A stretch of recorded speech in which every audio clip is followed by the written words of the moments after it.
Hello friends, you are most welcome in pneumatic physics classes. मैं A K. Roy फिर से आप लोगों के लिए कुछ बहुत ही इम्पोर्टेंट क्वेश्चंस लेके आया हूँ इलेक्ट्रिसिटी से, विद्युत धारा से। और इस बार जो क्वेश्चंस पूछे जा रहे हैं, जो कि कुछ दिन पहले भी जो एग्ज़ाम हुआ 2 दिन पहले, उसमें भी आपको थोड़ा सा अपर लेवल का क्वेश्चन पूछा जा रहा। इसलिए मैंने आपको प्रीवियस लेक्चर में भी कहा था कि सिर्फ गेटिंग पुटिंग क्वेश्चंस का अगर आप नॉलेज लेकर के एग्ज़ाम में जाते हैं तो इसका कोई मतलब नहीं है आपका कि आप तैयारी करके गए। तैयारी करके जाइए आप उस तरह का क्वेश्चंस जो आपके एग्ज़ाम में पूछा जाए। तो मैं उसी तरह का क्वेश्चंस आपको लेके आया हूँ और काफ़ी इम्पोर्टेंट है आपके लिए। तो चलिए मैं स्टार्ट करता हूँ आज का वीडियो लेक्चर।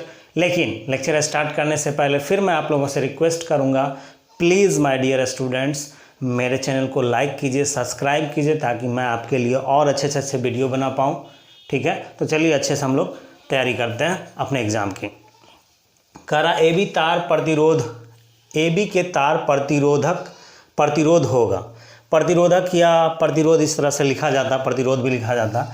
AB के तार प्रतिरोध होगा, शॉर्ट में लिखा गया है कि AB तार के बीच प्रतिरोध होगा। AB तार के बीच, AB तार के बीच भी लिख सकते हैं, या पहले जो लिखा हुआ था वो भी सही है।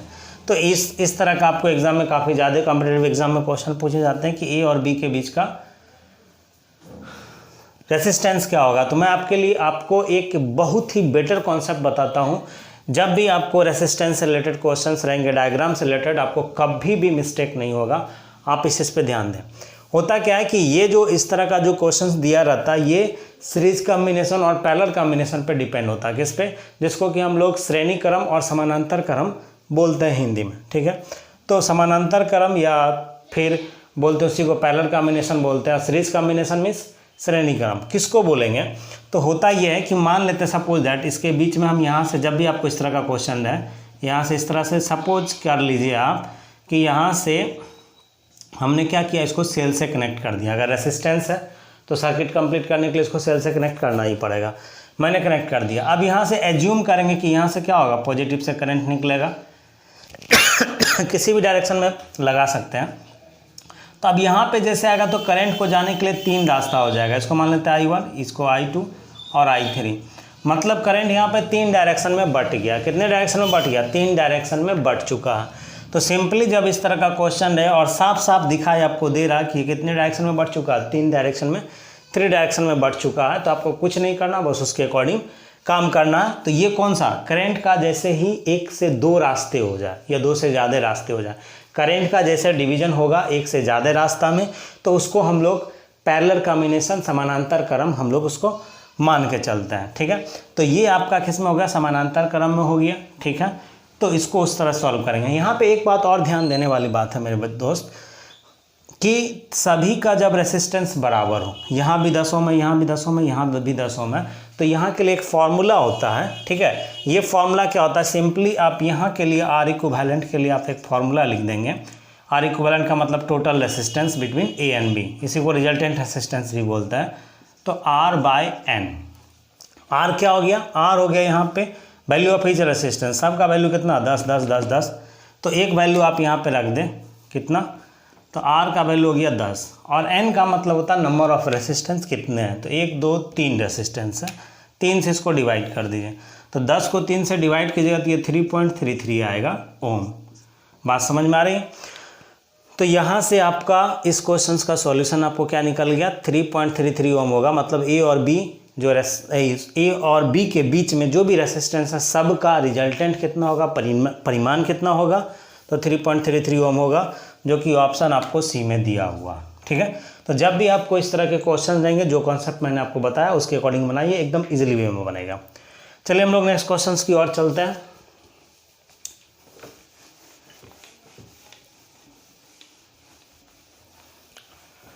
सेकेंड क्वेश्चन बोल रहा है कि यदि 0.05 ओम के एक प्रतिरोध को 1 मेगा ओम प्रतिरोध के समानांतर क्रम में जोड़ दिया जाए तो समतुल्य प्रतिरोध होगा। समतुल्य प्रतिरोध का हमेशा आपको मतलब समझना है रिजल्टेंट। जैसे 5 रुपया एक आदमी को दिए और 3 रुपया एक आदमी को दिए, तो हमने कितने रुपए दिए? दोनों आदमी को, तो टोटल 8 रुपया देती है। हमारा क्या हो गया? परिमाण हो गया, रिजल्टेंट हो गया। ठीक ठीक है। तो उसी तरह से इसको हमको क्या करना, सॉल्व करना। तो यहाँ से अगर हम बात करेंगे, क्या बात करेंगे, समानांतर क्रम में जोड़ता है। तो समानांतर क्रम का मतलब होता है उसको क्या करेंगे, करंट को एक से ज़्यादा रास्ता देंगे। तो यहाँ से मान लिया कि ये सेल है बैटरी, जिससे जोड़ दिए, तो यहाँ से करंट क्या होगा, दो पार्ट में बढ़ जाएगा, I1 और I2 इस तरह से बटेगा, ठीक है। अब यहाँ पे बोल रहा है कि एक का वैल्यू मान लिए 0.05 ओम है, दूसरा इसको R1 मान लिए और इसको हम R2 मान लेते हैं। इसको हम क्या मान लिए, R2 बराबर कितना, 1 मेगा ओम। तो 1 × 10⁶ ओम, मेगा का मतलब कितना होता है, 10⁶। अब कह रहा है इन दोनों को समानांतर क्रम हम जोड़ दे तो समतुल्य प्रतिरोध कितना होगा। तो यहाँ पे मैं आपको एक फिर आपको बहुत इंपॉर्टेंट बात बताता हूँ कि जब भी श्रेणी क्रम में, श्रेणी नहीं बल्कि पैरेलल कॉम्बिनेशन समानांतर क्रम में जोड़ा जाएगा। ये कौन सा क्रम में जोड़ा गया, ये आपको जोड़ेगा समानांतर क्रम में। समानांतर क्रम में जब भी जोड़ा जाएगा, जिसको पैरेलल कॉम्बिनेशन इंग्लिश में बोलते हैं, तो रिजल्टेंट रेसिस्टेंस जो होगा वो इंडिविजुअल रेसिस्टेंस से कम वैल्यू होगा। मतलब इसमें जितने भी पैरेलल कॉम्बिनेशन में लगे हुए, यहाँ कितने रेसिस्टेंस लगे, 1 और 2 लगा हुआ, इन दोनों के वैल्यू से क्या होगा, रिजल्टेंट हमेशा कम आएगा, ठीक है। तो उसी कॉन्सेप्ट का यहाँ पे यूज करना। तो यहाँ पे देखिए क्या दिया, कह रहा 1 मेगा ओम से कम परंतु इतना से ज़्यादा, ठीक है।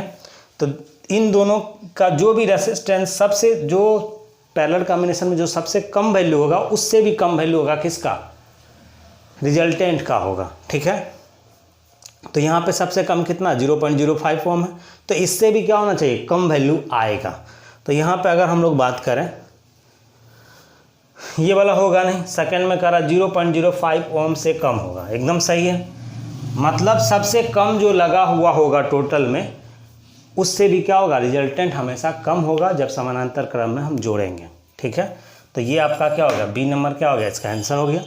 चलिए नेक्स्ट क्वेश्चन की ओर चलते हैं, और जल्दी से आप हमारे साथ लिखते जाएं। जो आपको बात इंपॉर्टेंट लग रहा है कि आप इसे भूल जाएंगे, तो उसे आप अपने नोट में कंप्लीट करते जाएं।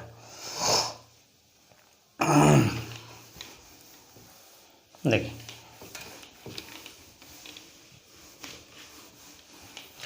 नेक्स्ट क्वेश्चन में कह रहा है कि आपको इससे रिलेटेड भी 2 दिन पहले का जो एग्ज़ाम है उसमें ये आपको पूछा गया, और पेपर 2 का एग्ज़ाम आपको 18 तारीख को होने वाला है साइंस का। और साइंस में जिसका भी फिजिक्स है, आप मेरे चैनल पे जितने भी वीडियो डाले गए हैं, 18 तारीख का भी टाइम है, आप उसको ज़रूर देखें। बिहार स्टेट का मैंने एक प्लेलिस्ट बना दिया, आप उस प्लेलिस्ट को खोलें, जितने भी लेक्चर हैं सभी को देखें, आपको बहुत ही बेनिफिटेबल होगा। क्योंकि जो भी क्वेश्चंस मैंने डाले हैं, जो भी लेक्चर डाले हैं, वो आपके एक एग्ज़ाम पैटर्न के अकॉर्डिंग एग्ज़ाम बेस्ड पे मैंने डाला, ठीक है। तो आप उसको ये कीजिए, स्टडी कीजिए। पिछले 2 दिन पहले आपको ये क्वेश्चंस पेपर 1 में पूछा गया है कि वहाँ पे पूछा गया था एनर्जी का SI यूनिट, जिसको कि हम लोग बोलते हैं क्या, वीमा, क्या डायमेंशन क्या होता है, जिसको कि हम लोग क्या बोलते हैं हिंदी में, वीमा बोलते हैं। तो इससे रिलेटेड भी काफ़ी क्वेश्चंस पूछे जाते हैं, और कोशिश कीजिए कि जो इसका फंडामेंटल कॉन्सेप्ट उसको तो याद रखने का ही, लेकिन इसके साथ साथ आपको डायरेक्टली याद कर लेना कि किसका विमीय सूत्र क्या होता है। तो यहाँ पे अगर हम लोग बात करते हैं विद्युत विभव की वीमा है, या तो आपको डायरेक्टली क्या लिखा हुआ रहेगा, विमीय सूत्र रहेगा या वीमा रहेगा, दोनों का मतलब सेम होता। तो यहाँ से विभव का मतलब होता पोटेंशियल, विभव का क्या मतलब होता, पोटेंशियल। तो V बराबर मैंने आपको एक फॉर्मूला लिखाया था कि W बाय क्या होता, Q होता। पोटेंशियल या विभव किसको बोलते हैं, तो जब क्या करते कि अमाउंट ऑफ चार्ज को लाते हैं, तो वहाँ छोड़िए, आप सीधा विभव का आप याद रखिएगा, W/Q होता। W क्या होता, ये कार्य होता, जिसको कि हम लोग वर्क बोलते हैं, और ये क्या होता, आवेश होता, ठीक है। तो विभव का क्या फॉर्मूला बन गया यहाँ पे, विभव बराबर कार्य बटे आवेश, ये आपको याद रखना। इसी से हम लोग सॉल्व करेंगे। अब यहाँ तक ही हो गया। अब और किसी का भी विमा निकालने के लिए या विमीय सूत्र निकालने के लिए आपको उसका बेसिक फॉर्मूला पता होना चाहिए, जनरल फॉर्मूला, जो कि ये है, ठीक है। ये फॉर्मूला अगर पता हम तो हम आसानी से निकाल सकते हैं। तो V बराबर हम लोग सकते हैं, वर्क डन का ऐसा यूनिट होता है mL/T-2 होता है, ठीक है। इसको लिख दिए। कुछ बेसिक आपको याद भी रखना है, उसके बाद ही आप डायरेक्टली निकाल सकते हैं। ये हो गया किसका, ये हो गया वर्क डन का, इसको कार्य बोलते हैं। और आवेश का जो होता है ये होता है AT, क्या होता है 80। अब इसको ऊपर नीचे कैलकुलेशन कीजिए तो इसको तो हम लोग लिख सकते हैं ML2 T-3 A-1। देखिए ऑप्शन में किसका है ML2 T-3 A-1, ML2 T-3 A-1। तो डी नंबर आपका क्या हो जाएगा, आंसर हो जाएगा। ठीक है, तो आप सिंपली याद कर लेंगे कि वर्क डन का डायमेंशन कितना होता है, तो ML2 T-2, ठीक है, और चार्ज का कितना होता है 80 होता है। दोनों का वैल्यू रख दिया और उसके बाद जो फाइनल विभव का निकालना था वो निकाल लिए। तो आप जल्दी से इसको राइट करें ताकि मैं आपको नेक्स्ट क्वेश्चन समझा पाऊँ।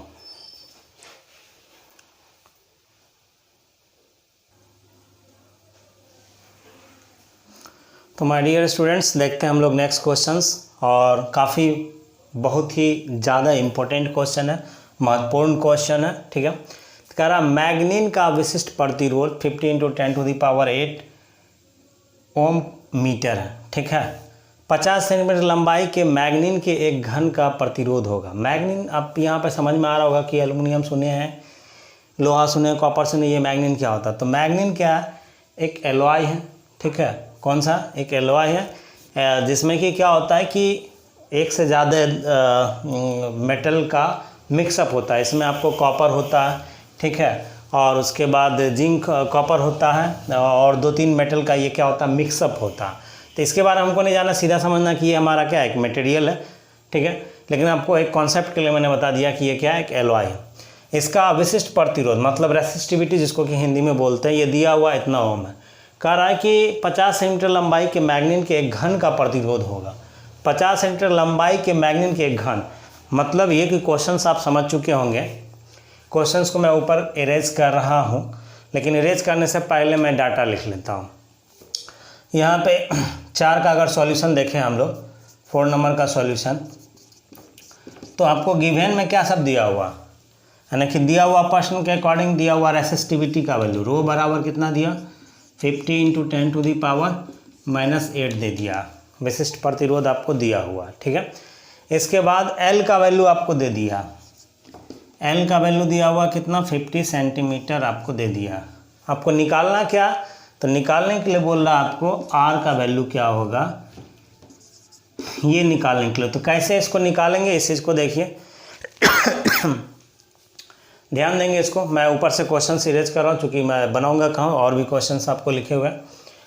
तो यहाँ से अगर इस क्वेश्चंस को अगर हम लोग बनाते हैं तो कैसे बनेगा, तो सबसे पहली बात आपको ये समझना है कि जो रेसिस्टेंस होता, ठीक है, वो आपको मैंने बताया था कि लेंथ का डायरेक्टली प्रोपोर्शनल होता है और क्रॉस सेक्शनल एरिया का क्या होता, इनवर्सली प्रोपोर्शनल होता। तो यहाँ पे अगर हम क्या करते हैं, अगर हम एक क्यूब बनाते हैं सपोज डैट, तो इसके टोटल सरफेस एरिया से हमको या एरिया से कोई लेना देना नहीं है। क्योंकि हम लोग जब क्या करते हैं कि अगर कंडक्टर लेते हैं तो इसके मोटाई पे हम लोग क्या करते हैं, डिपेंड करता है कि रियल में ये कितना होगा हमारा। तो ये क्यूब यानी कि क्यूब के फॉर्म में, तो हमको क्या चाहिए, बस एक सरफेस का, मान लीजिए इस तरह का वायर जैसे रहता है, तो ये क्रॉस सेक्शनल एरिया सिर्फ इससे हमको लेना देना रहता, पूरे से कोई लेना देना नहीं है। तो किसी भी सरफेस की बात करेंगे, अगर इधर से अगर करंट पास करेगा तो सिर्फ इस एरिया का हमको चाहिए।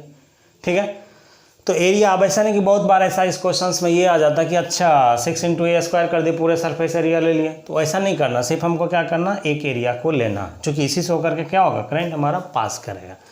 तो यहाँ से अगर एक कॉन्सेप्ट अगर हम लोग लगाते हैं तो R बराबर क्या होता है, रो × L/A, आपको पता है, रो रेसिस्टिविटी, L क्या लेंथ ऑफ कंडक्टर, और A क्या एरिया। तो यहाँ पे एरिया कितना होगा, चूँकि क्यूब है तो क्यूब का ये वाला अगर सरफेस की बात करें तो ये क्या होगा, स्क्वायर है, तो स्क्वायर का एरिया कितना होता है, साइड का स्क्वायर, तो L का स्क्वायर। ठीक है, अब यहाँ से R बराबर हम लोग डायरेक्टली पुट कर सकते हैं। रो का वैल्यू आपको दिया हुआ, कितना दिया हुआ आपको, 50 × 10⁸8, 50 × 10⁻⁻8 दिया हुआ, L, अब बाय फिर क्या होगा, L²। तो एक L कैंसिल हो जाए तो नीचे में ओनली एक L होगा, एक L का वैल्यू 50 दिया हुआ। तो यहाँ से अगर लिखेंगे तो 50 × 10⁻⁸8, अब बाय क्या लिख सकते हैं हम लोग, L का वैल्यू आपको कितना होगा, तो 50 × 10⁻⁻²। आप बोलेंगे क्यों, तो -2 इसलिए होगा क्योंकि ये सेंटीमीटर में दिया, तो मीटर में कन्वर्ट करना होगा, 10⁻⁻² से मल्टीपल, मतलब 100 से डिवाइड। तो ये ये कैंसिल हो जाएगा, -2 या -8 है तो कैंसिल होगा, तो ये कितना होगा -6। तो फाइनली R का वैल्यू कितना हो गया 10⁻⁻6 ओम। ऑप्शन देखें तो ऑप्शन आपको ए में ही दिया हुआ, ठीक है। काफ़ी ज़्यादा इस टाइप के क्वेश्चंस आपके कॉम्पिटिटिव एग्जाम में, और जहाँ पे फिजिक्स के कॉम्पिटिटिव एग्जाम, फिजिक्स का जहाँ भी कंपटीशन में क्वेश्चंस पूछा जाता है, काफ़ी ज़्यादा इस तरह के क्वेश्चंस पूछे जाते हैं। तो जब भी इस तरह का क्वेश्चंस रहेगा, जो मैंने आपको कॉन्सेप्ट बताया, कोई भी शेप दे दें, लेकिन हमको क्या लेना, एक सरफेस को हमको लेना, एक सरफेस एरिया, पूरे सरफेस एरिया को नहीं बल्कि 1 को कंसीडर करना, ठीक है। क्यों, तो मैंने आपको इसका एग्जाम्पल देके समझा दिया। चलिए हम लोग चलते हैं नेक्स्ट क्वेश्चन की ओर, जल्दी से आप इसे राइट करें। इसके बाद अगर हम लोग बात करें, देखिए अगर हम लोग नेक्स्ट क्वेश्चंस की बात करें, कह रहा समान वोल्टा के 200 वाट और 100 वाट वाले बल्बों के प्रतिरोध क्रमशः R1 और R2 है, तब दोनों में क्या रिलेशन होगा। मतलब इस कंडीशन में क्या कह रहा है कि देख लीजिए, 2 को बल्ब मान लेते हैं, एक बल्ब यहाँ पे ये है, इसको भी हम लोग कनेक्ट किए हुए हैं। सीरीज में पैरेलल में ऐसा कुछ नहीं दिया हुआ, लेकिन एक बात है कि अगर दोनों का अगर क्या है पोटेंशियल बराबर है, यहाँ पे समान वोल्टता के, ठीक है, वोल्ट क्या दोनों का बराबर है, तो यहाँ पे सीधा हम मान लेते हैं यहाँ पे कि V1 बराबर, यानी कि प्रश्न के अनुसार क्या, प्रश्न के अनुसार क्या आपको V1 बराबर V2, मतलब दोनों का वोल्टता समान वोल्टता के, और W1 बराबर कितना है, मान लिए 200, और W2 बराबर कितना है, W2 बराबर 100 वाट दिया हुआ, 2 को पावर दिया हुआ, ठीक है।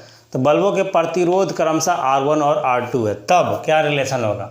और यहाँ पे जो बल्ब होगा, पहला बल्ब, इसका रेसिस्टेंस R1 है, रेसिस्टेंस कितना, रेसिस्टेंस जो है ये आपको R1 है, और इसका जो रेसिस्टेंस है, रेसिस्टेंस ये आपको कितना है R2 है, और यहाँ पे पावर दिया हुआ। हम कह रहा दोनों में क्या रिलेशन होगा, दोनों में क्या कह रहा रिलेशन निकालने के लिए। तो आपको एक बात हमेशा समझ में आना चाहिए कि जब भी इस तरह का क्वेश्चन और पावर का और रेसिस्टेंस से रहे, तो पावर और रेसिस्टेंस के लिए एक फॉर्मूला मैं आपको बता रहा हूँ, आप उसे ज़रूर याद कर लें, ठीक है। तो क्या फॉर्मूला हमारा, फॉर्मूला यहाँ पे पोटेंशियल दोनों का क्या बराबर है। तो अगर हम फॉर्मूला हमारा पावर का कि P बराबर क्या होता है, पावर बराबर क्या होता है V²/R, तो यहाँ से हम क्या करते हैं, पोटेंशियल के कंडीशन में फॉर्मूला निकालते हैं। तो यहाँ पे इसको मान लेते हैं V1, इसको P1 R1। तो V1 का स्क्वायर अगर करेंगे तो V1 का स्क्वायर ये इधर जाएगा, तो P1 बराबर R1, ठीक है।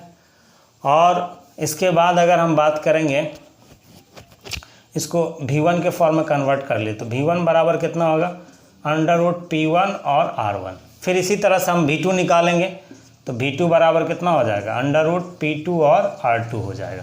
मेनली ये फॉर्मूला याद करना, कौन सा, तो P बराबर होता है V²/R होता है पोटेंशियल, जिसको कि वोल्ट बोलते हैं, समान वोल्टता मतलब पोटेंशियल बराबर है। तो यहाँ से अगर हम दोनों की बात करें, अब क्वेश्चन में क्या बोल दिया, क्वेश्चन में बोल दिया दोनों का V1 V2 बराबर है।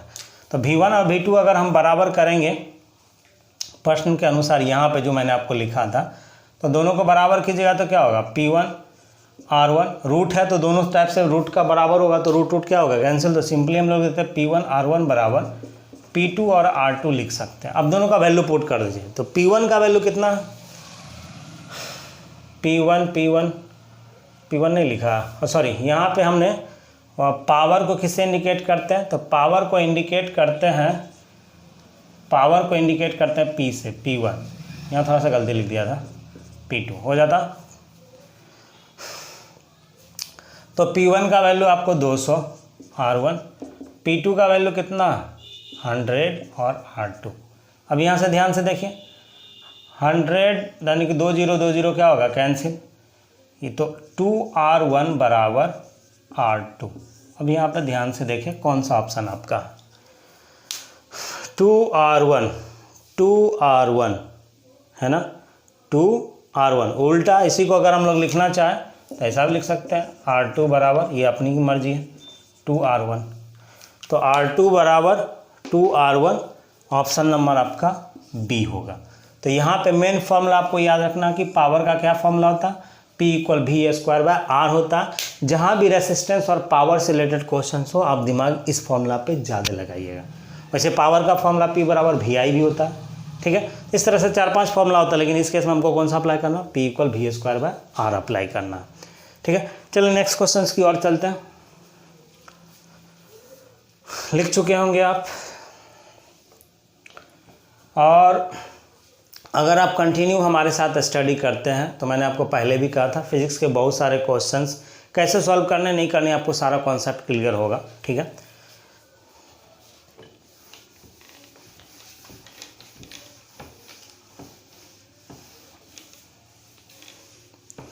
देखिए इसको हम हटा देते हैं क्योंकि इसका काम पहला वाला ही था। अब ये जो क्वेश्चंस दिया हुआ है माय डियर स्टूडेंट्स, ये क्वेश्चंस काफ़ी इम्पोर्टेंट हैं, ठीक है।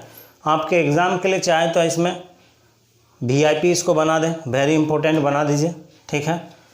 क्योंकि बहुत सारा एग्ज़ाम में इस तरह के क्वेश्चंस पूछे जाते हैं और अक्सर स्टूडेंट फंस जाता है, ठीक है। तो मैं आपको जो कॉन्सेप्ट बता रहा हूँ आप याद कर लीजिए, दिमाग में डाल लीजिए, हमेशा आपको काम आएगा जहाँ भी अभी आप फिजिक्स के एग्ज़ाम देंगे। कह रहा यदि एक तांबे के तार को खींचकर उसकी लंबाई 1 सेंटीमीटर 1% बढ़ा दी जाती है। मान लेते हैं कि मान लिए कि एक वायर है, इस वायर का क्या पहले ये इस तरह से इसका लेंथ L था, लेकिन अब हम क्या किए कि इसके लंबाई को हमने क्या किया 1% बढ़ा दिए। कितना परसेंट, इसको स्टार्टिंग वाले को L माने और स्टार्टिंग का क्रॉस सेक्शनल एरिया A माने और इसका cross sectional area second case का A' और सेकेंड केस का लेंथ जब A बढ़ा दिए 1% तो ये होगा, ठीक है। अब अगर बात करते हैं, किसकी बात करते हैं कि अब यहाँ पे क्या कॉन्सेप्ट मेरा अप्लाई होगा, ठीक है। तो आपको इस केस में मान लेना कि स्टार्टिंग का अब हम यहाँ मानने नहीं जा रहे क्योंकि टाइम बहुत ज़्यादा लगेगा। सिंपली स्टार्टिंग का A1 है, क्रॉस सेक्शनल एरिया वायर का लेंथ L है और ये L' है और ये A' है। क्या है ये क्रॉस सेक्शनल एरिया, ठीक है, जिसको कि हम लोग क्या बोलते हैं, क्रॉस सेक्शनल एरिया का मतलब मोटाई तार का, ठीक है। अब यहाँ पे हम लोग क्या करेंगे, और एक बात आपको और समझना कि जब भी अगर मान के चलिए कि इस क्वेश्चंस में आपको क्या है कि तांबे को तार के खींचकर 1% बढ़ा दी जाए तो प्रतिरोध में प्रतिशत वृद्धि क्या होगी। यहाँ पे हमने मटेरियल को नहीं बढ़ाया बल्कि उसके लंबाई को खींच के बढ़ा दिया। तो इसका मतलब है कि इस केस में जो हमारा क्या होगा, इस केस में जो वॉल्यूम होगा वॉल्यूम हमारा चेंज नहीं करेगा, ठीक है। तो यहाँ से अगर हम बात करेंगे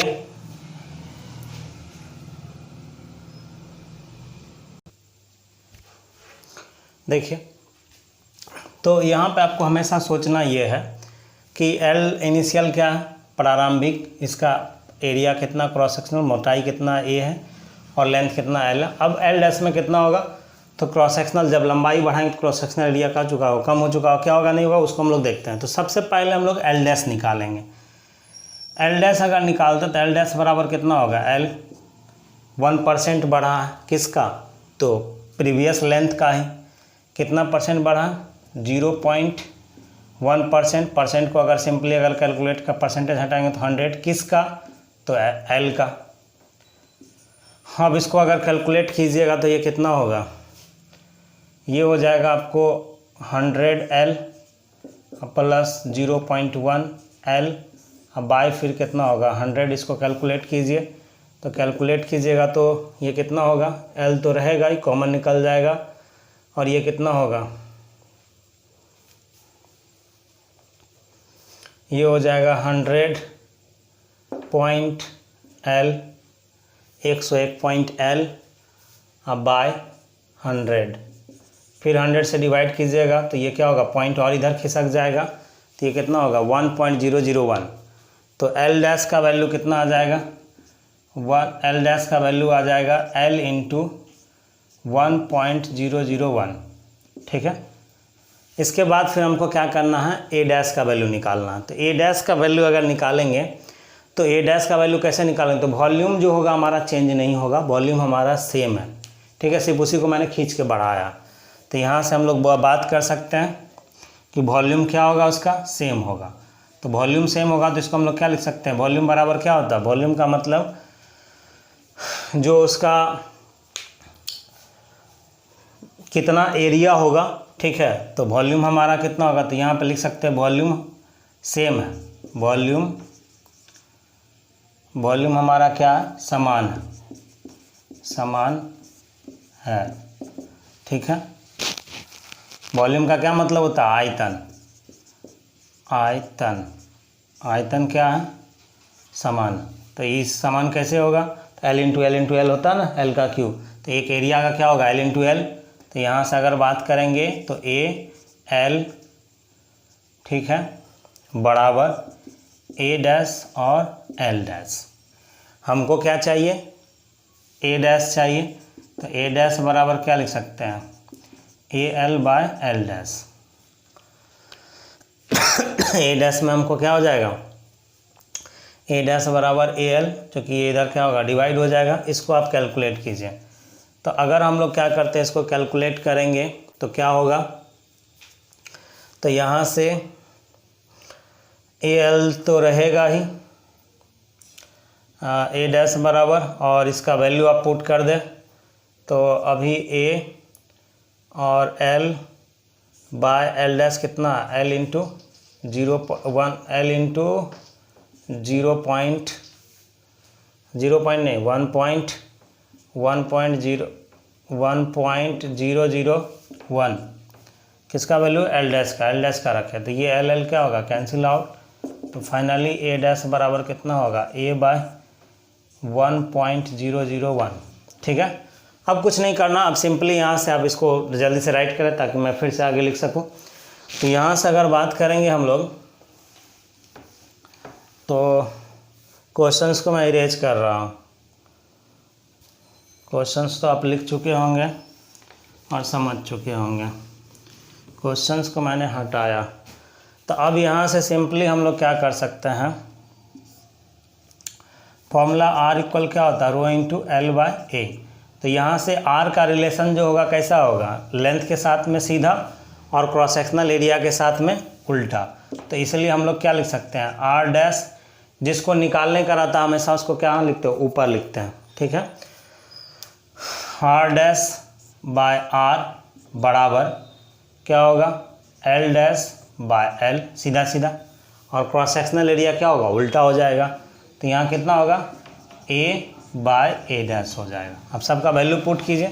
तो वैल्यू पुट करते हैं तो आर डैश बाय आर बराबर एल डैश का वैल्यू कितना आया, तो एल डैश का वैल्यू आपको है ये L into 1.001 by L into A तो रहेगा ही, ठीक है। और ए डैश का वैल्यू कितना आया, ए डैश का वैल्यू आपको आया है ए, अब बाय, तो बाय में तो ये क्या होगा, ऊपर जाके मल्टीप्लाई हो जाएगा। तो ऊपर जाके मल्टीप्लाई हो तो कितना होगा, 1.001, ठीक है। तो ये एल एल कैंसिल, ए कैंसिल हो जाएगा। तो यहाँ से अगर हम बात करेंगे तो आर डैश बाय आर बराबर कितना हो जाएगा, इसको मल्टीप्लाई कीजिएगा। तो मल्टीप्लाई करने के बाद अब क्या बच जाएगा, 1.001 इंटू 1.001, ठीक है। अब इसको क्या करना है, मल्टीप्लाई करना, ठीक है। तो आप जल्दी से इसको मल्टीप्लाई कीजिए, मल्टीप्लाई करके देखिए कितना आ रहा है, मल्टीप्लाई किए। अगर इसको हम लोग क्या करते हैं, मल्टीप्लाई करेंगे तो ये करके देख लीजिए, ये आएगा 1.002 आ जाएगा, ठीक है। अब इसको अगर हम क्या करते हैं और आगे सॉल्व करेंगे तो सिंपली हम लोग क्या लिख सकते हैं, दोनों साइड अगर हम लोग क्या करते हैं 1 से घटा देते हैं, 1 सब्ट्रैक्ट करते हैं। तो R dash by R minus 1 बराबर कितना होगा, 1.002 -1, तो इसको अगर लिखेंगे तो r डैश माइनस आर बटा कितना होगा r बराबर कितना होगा, बराबर आपको हो जाएगा 0.002।